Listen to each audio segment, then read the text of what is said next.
વિદ્યાર્થી મિત્રો, આ વિડીયોમાં આપણે ધોરણ 6 ના વિદ્યાર્થીઓ માટે 21/4/2026 ના રોજ સંસ્કૃત પેપર લેવાનું છે.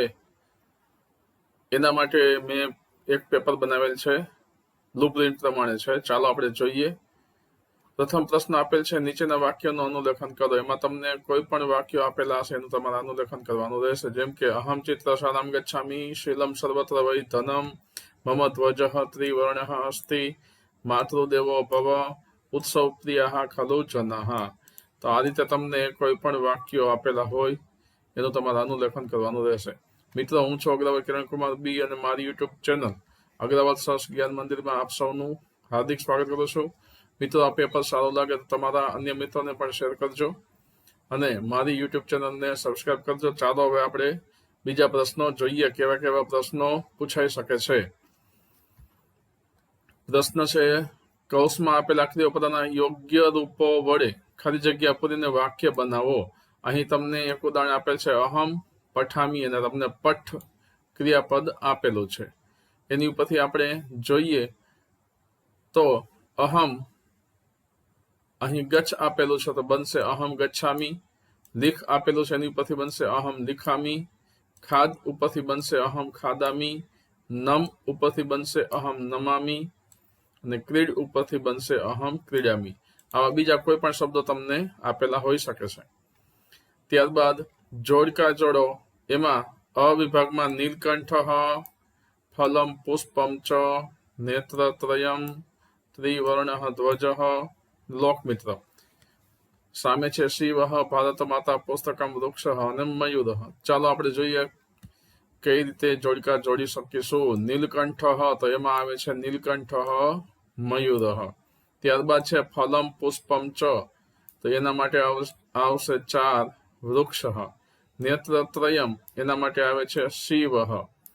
ત્રિવર્ણ ધ્વજ તો એમાં આવે છે ભારત માતા. અને લોકમિત્રમ તો એમાં આવશે પુસ્તકમ. ત્યારબાદ પ્રશ્ન છે, નીચેના પ્રશ્નના સંસ્કૃતમાં જવાબ આપો. જેમ કે ભવતઃ નામ કિમ, તો આપણે કહી શકીએ મમ નામ ગણેશ. અહીં તમારે તમારું ગણેશની જગ્યાએ તમારે તમારું નામ મૂકવાનું રહેશે. ત્યારબાદ ભવાન કિમ કરોતિ, તો અહીં તમે લખી શકો અહમ ગીતમ ગાયામી, અથવા તો અહમ પઠામી, અથવા અહમ લીખામી, અથવા અહમ ક્રીડામી. તમે જે લખવું હોય તે લખી શકો. ત્યારબાદ પ્રશ્ન છે, ધારા અક્ષય પાત્રે કિમ સ્થાપયતી, તો આપણે આવો જવાબ લખી શકીએ, ધારા અક્ષય પાત્રે મુષ્ટિદાનમ સ્થાપયતી. ત્યારબાદ છે, કા ધારાયાઃ શિક્ષિકા અસ્તિ, જવાબ બને સુજલા ભગિની ધારાયાઃ શિક્ષિકા અસ્તિ. ત્યારબાદ કસ્યાઃ જન્મદિનમ અસ્તિ, તો ધારાયાઃ જન્મદિનમ અસ્તિ. ત્યારબાદ નીચે આપેલા શબ્દોને સંસ્કૃત ભાષામાં લખો. અહીં તમારા સંસ્કૃત ભાષામાં શબ્દો લખવાના છે. જેમ કે કપાળ છે તો એના માટે આપણે લખી શકીશું લલાટમ. ફેરવો તો એના માટે ભ્રામય. મળીને એના માટે મિલિત્વા.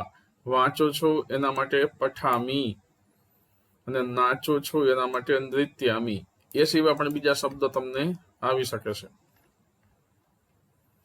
ત્યારબાદ છે, નીચે આપેલા વાક્યોને સંસ્કૃત ભાષામાં લખો. હું હિમાલયમાં વસું છું, તો આપણે એને લખી શકીશું અહમ હિમાલયે વસામી. આ મારી શાળા છે, તો આપણે લખીશું એષઃ મમ વિદ્યાલયઃ. જમણો હાથ આગળ કરો, એના માટે લખીશું દક્ષિણ હસ્તમ પુરસ્કુરુ. વિદ્યા વિનયથી શોભે છે, તો લખીશું વિદ્યા વિનયેન શોભતે. સત્યનો જ જય થાય છે, એના માટે લખીશું સત્યમેવ જયતે.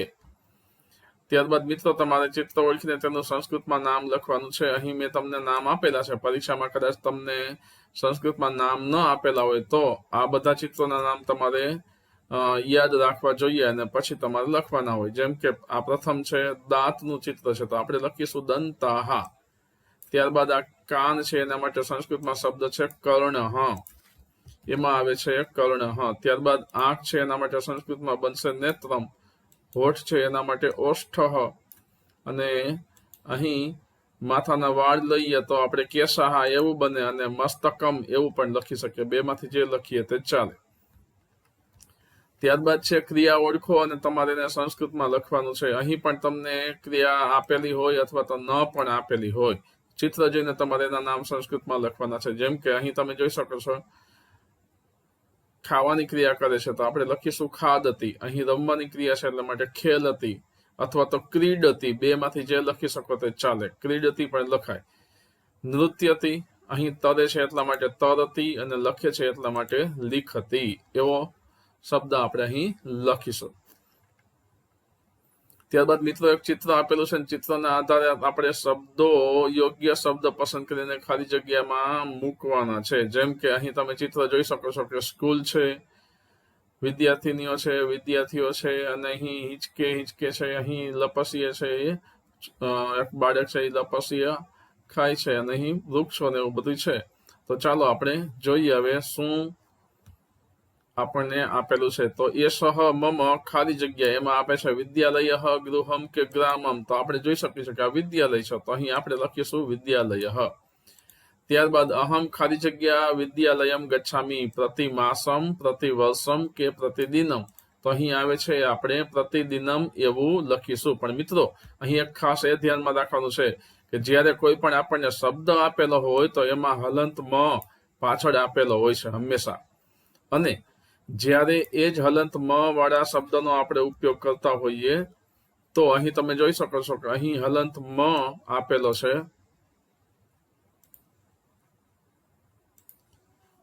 અને અહીં હલંત મ ના બદલે પ્રતિદિનમમાં આપણે અનુસ્વાર મૂકેલો છે. એનું કારણ શું છે કે આપણે હલંત મ છે એ સીધે સીધો અહીં મૂકી દઈ શકીએ નહીં. કારણ કે જો જ્યારે હલંત મ પછીનો શબ્દ વિદ્યાલય છે, વિદ્યાલયમ, તો વી છે એ વ્યંજન છે, એટલે કે વ્યંજન થી શરૂ થતો હોય તો આપણે અનુસ્વાર પછીનો શબ્દ વ્યંજન થી શરૂ થતો હોય તો અનુસ્વાર મૂકવો પડે. અને જો સ્વર થી શરૂ થતો હોય તો આપણે હલંત મ હોય એ એમને મૂકીએ તો ચાલે. તો અહીં એટલા માટે થઈને પ્રતિદિનમમાં તમે જોઈ શકો છો કે અનુસ્વાર મૂકેલો છે. એ જ રીતે તમે અહીં જોઈ શકો આરંભે અહમ ખાલી જગ્યા ગચ્છામી, ઉદ્યાનમ ગચ્છામી, પ્રાર્થના ખંડમ ગચ્છામી કે ભોજન ખંડમ ગચ્છામી. તો આપણે શરૂઆતમાં વિદ્યાર્થી છે એ સીધા પ્રાર્થના ખંડમાં જાય, એટલે અહીં લખેલું છે પ્રાર્થના ખંડમ ગચ્છામી. તો અહીં પણ ગ છે એ વ્યંજન છે, એટલે અહીં હલંત મ છે એ આપણે મૂકેલ નથી, પરંતુ અનુસ્વાર છે એ મૂક્યો છે. ત્યારબાદ અહમ પુસ્તકાલયે પુસ્તકમ પઠામી. તો અહીં ક્રીડાંગણે જલાશય એક પુસ્તકાલય, તો આપણે અહીં ખાલી જગ્યામાં પુસ્તકાલય લખશું. ત્યારબાદ ઉદ્યાને ખાલી જગ્યા અસ્તિ, તો પુષ્પવાટિકા અસ્તિ, ઔષધ બાગ અસ્તિ કે જલાશયમ અસ્તિ. આ એક બગીચો પણ છે એટલા માટે અહીં ઔષધ બાગ છે, ઔષધિના છોડવા છે, તો ઔષધ બાગ આપણે અહીં લખી શકીએ, પુષ્પવાટિકા ન લખાય. તો આ રીતે ઉદ્યાન ઔષધ બાગ અસ્તિ એ શબ્દ વડે આપણે ખાલી જગ્યા પૂરીશું. ત્યારબાદનો પ્રશ્ન જુઓ મિત્રો, ઉદાહરણમાં બતાવ્યા પ્રમાણે વાક્યો બનાવીને લખો. જેમ કે ચિત્તમ અને વાચ એવું આપેલું છે, તો આપણે એની ઉપરથી ઉદાહરણ પ્રમાણે યથા ચિત્તમ તથા વાચ એવું વાક્ય બનાવેલું છે. આ જ રીતે આપણે અન્નમ અને મનઃ ઉપરથી જોઈશું, તો યથા અન્નમ તથા મનઃ. પછી બીજમ અને ફલમ આપેલું છે, તો યથા બીજમ તથા ફલમ. રાજા અને પ્રજા આપેલું છે, તો યથા રાજા તથા પ્રજા. મતિ અને ગતિ ઉપરથી યથા મતિ તથા ગતિ.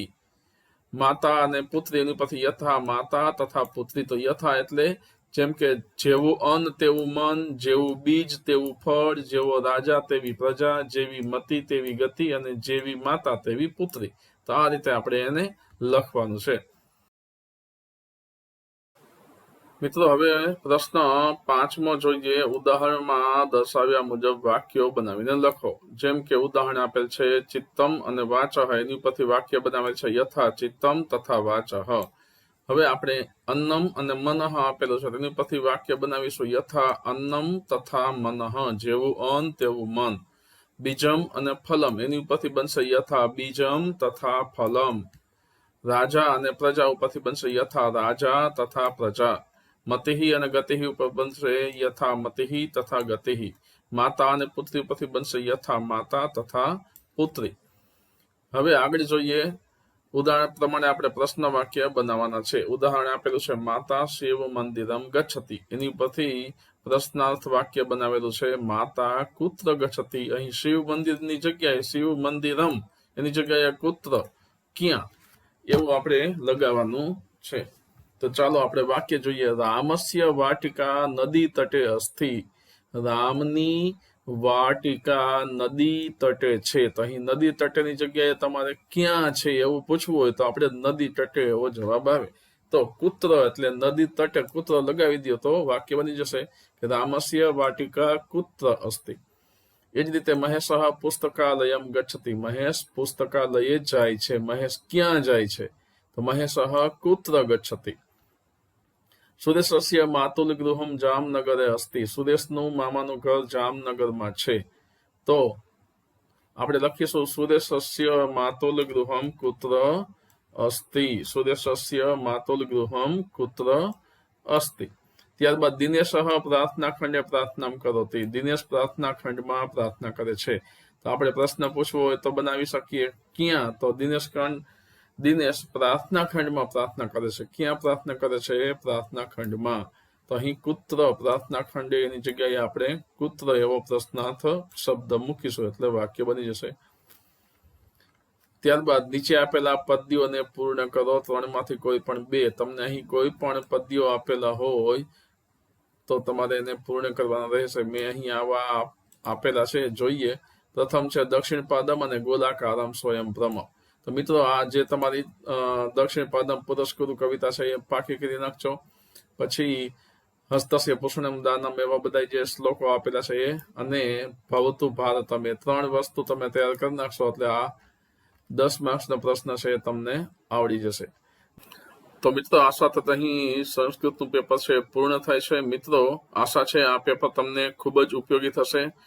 આના સિવાય પણ તમે આ પેપર ઉપર તમે વિચારી શકશો કે કેવા કેવા પ્રશ્નો પૂછાશે. તો થોડીક વધારે તમે તૈયારી કરશો તો તમને સંસ્કૃતમાં ખૂબ જ સારો સ્કોર તમે કરી શકશો. તમને ખૂબ જ સારા માર્ક્સ આવી શકશે. મિત્રો આ વિડીયો તમને પસંદ આવ્યો હોય તો મારી યુટ્યુબ ચેનલ અગ્રાવત સરસ જ્ઞાન મંદિર એને તમે સબસ્ક્રાઇબ કરજો અને તમારા અન્ય મિત્રોને પણ શેર કરજો. ધન્યવાદ.